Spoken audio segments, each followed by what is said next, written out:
Okay, let's just cut right to the chase today. Why are we here? What's the point of all this? It really is the ultimate existential question, isn't it? We all want peace, fulfillment, and a sense of purpose. But sometimes it feels like the harder we look for the meaning of life, the more elusive it gets. So let's dive into this explainer and reframe how we look at our purpose entirely.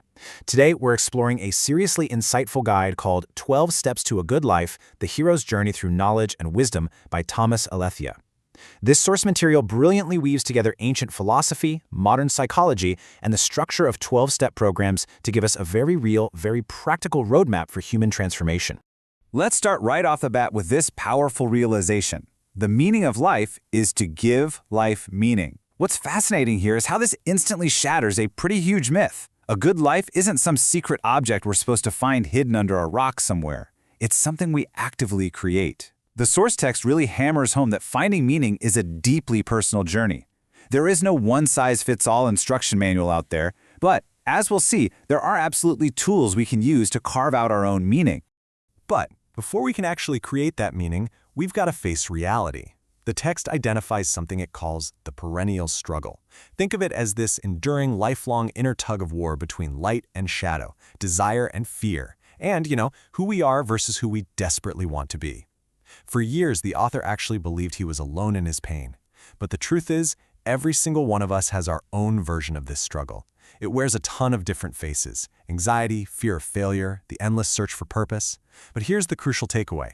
This universal human condition isn't a flaw you need to cure, it's just an inescapable tension. The goal isn't to figure out how to stop drowning in it, the goal is to learn how to swim. So that leaves us with the million-dollar question. How do we actually find a good life? How do we navigate this perennial struggle without falling back on magical thinking, or those feel-good platitudes that look great on a bumper sticker but do literally nothing for us when things get genuinely tough? How do we find an answer that is firmly grounded in reality? Well, let's get into Section 1, Crashing into Reality, the Illusion of Control. To really understand what's standing in our way, picture yourself floating through a vast, uncertain cosmos in a fragile little bubble. But the inside of this bubble is entirely mirrored, so your awareness is focused completely on your own reflection, your own affairs. You think you're totally in control, but you're actually blind to the massive universe outside. Our worldview and our accumulated beliefs completely distort our actual needs. We get trapped in this mirrored bubble of self-reliance, trying to manage the unmanageable. Because we can't see out, real change usually only happens when we violently collide with the truth. The text points out that we interact with the world in three ways. First, you crash into reality. This is you ignoring red flags or stubbornly clinging to false expectations. Second, reality crashes into you. Think sudden losses, illnesses, or accidents you absolutely couldn't prevent. The author notes that running into reality is exactly like smashing your car into a freight train. Reality wins every single time, and it always hurts. But thankfully, there's a third way. You participate in reality. Like an eagle gliding on thermal currents or a surfer riding a wave, you stop fighting the ocean and you partner with it. And learning to participate with reality is the absolute key to emotional health. It's a pretty stark contrast, right? On one hand, you have the illusion of control, which just leads straight to denial, fear, and a self-made prison of futile grasping. And on the other hand, you have the acceptance of unmanageability. Adjusting to reality, embracing humility, leaning into faith and transformation. Giving up our desperate, white-knuckled grip on control is actually the very first step toward real freedom and harmony. We just have to admit that life is completely unmanageable by our ego alone. Which brings us to Section 2, The Hero's Journey, Mapping Inner Transformation. Making this massive shift from control to acceptance requires a journey into the unknown, and the text uses the framework of mythologist Joseph Campbell's hero's journey to explain this. This is basically the ultimate narrative for human growth, and it maps perfectly onto the path out of the perennial struggle. Notice how brilliantly the classic 12 steps map directly onto this mythic path. We start at the threshold with steps 2 and 3, opening up to a higher power or a greater purpose.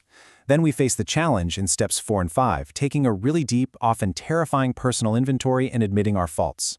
Then we move right through revelation and transformation into atonement by making real-world amends in steps 8 and 9. Finally, we reach the return, steps 10 through 12, where we bring our hard-won wisdom back to our daily lives. You leave the ordinary world, travel deep within yourself, and return home completely transformed. It's incredible. But to actually move through these stages, we have to fundamentally change how we think.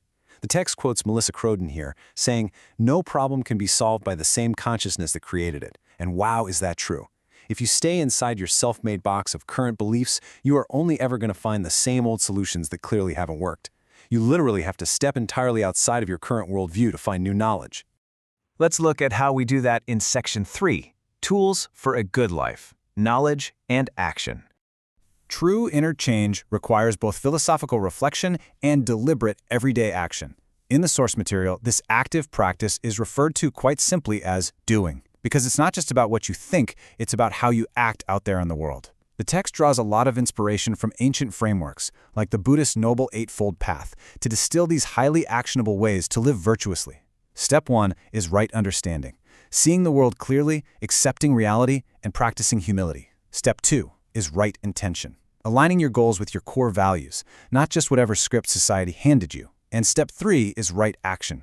Very simply, do the next right thing, especially when it's really difficult. This is exactly how you ground lofty philosophy into your everyday choices. The text breaks this down even further into the 5 parts of doing. First is you, meaning your personal habits and values. Then there's time, which is your canvas and, quite frankly, your most limited resource. Tools are the practical systems you use to actually make progress. Engagement is your active daily commitment. And finally, living virtuously. Productivity isn't just about crushing a to-do list so you can brag about it. It's about doing things for a higher good. It is about living an ethical life that makes a tangible impact. Moving right along to Section 4, Giving Life Meaning, Ancient Wisdom for Modern Chaos.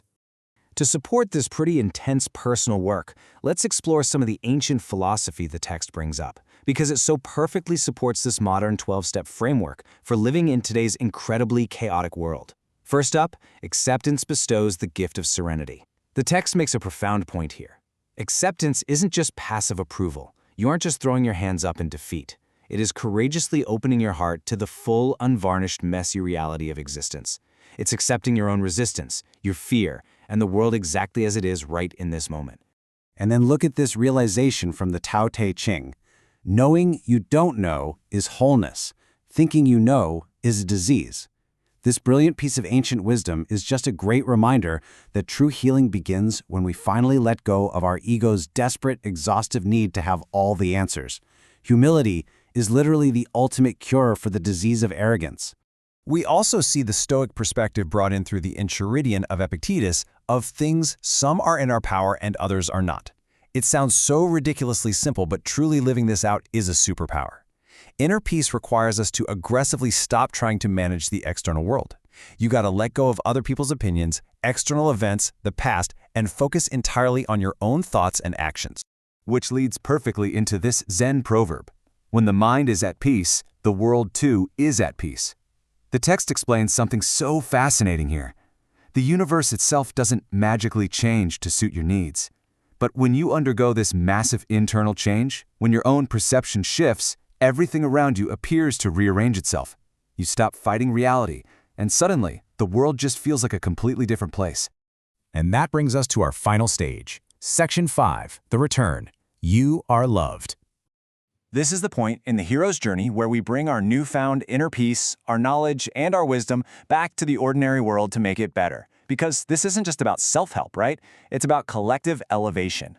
Through this journey, the author arrives at several core foundational truths. Let's walk through them real quick. First, the universe is generally friendly. Second, you are part of something much greater than yourself. Third, you absolutely cannot change what happens to you, only your reaction to it. Fourth, happiness isn't the goal itself. It arises as a byproduct of living well. And finally, the most profound realization of all, you are loved, unconditionally, simply because you exist, and all is well.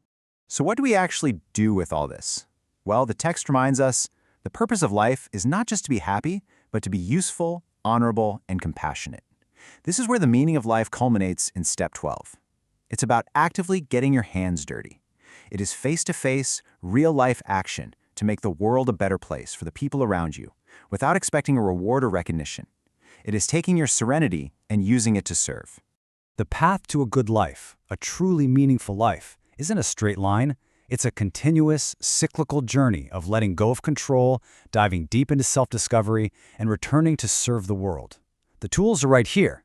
The wisdom is available to all of us. So the only thing left to ask, as the author does the very end of his journey, is this: what step are you on? Think about that today. Take a moment to figure out where you are on your own map.